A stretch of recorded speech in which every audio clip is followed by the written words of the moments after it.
welcome everybody. This is Alfie in Pulau Ubin. Bringing you today to explore the whole island. Let's join in. Pulau Ubin is an island off eastern Singapore and often considered last village. How do you get to Pulau Ubin? Take the bumboat ride from Changi Jetty to Ubin at $3 per person. Upon arriving, stop by the NParks information kiosk for a free map and information. Cycling is a great way to explore the island. Bicycles also can be rented. Most rentals are around $10 to $15 per person for a day's cycling around the island.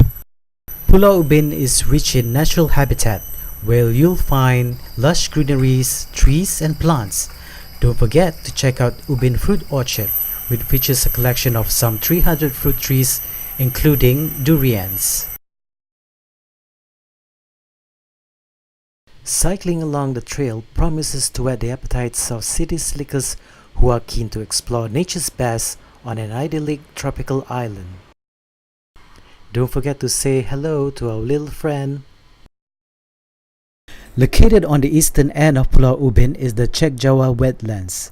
Sprawled on a vast land of tracks and wetlands, we explored along the fringe area which offers biodiversity such as natural life forms. The pit stop at Pekan Quarry offers great photo-taking moments.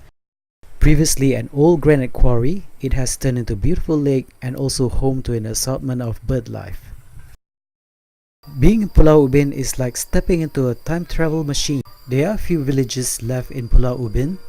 Kampung houses such as this one brings back retro memoirs of what old Singapore is like. A journey of exploration in Pulau Ubin is coming to an end, where we wave goodbye.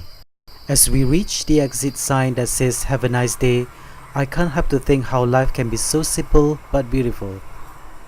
An expedition in Pulau Ubin is always a worthwhile experience, and this is why I hope you'll visit this lovely island.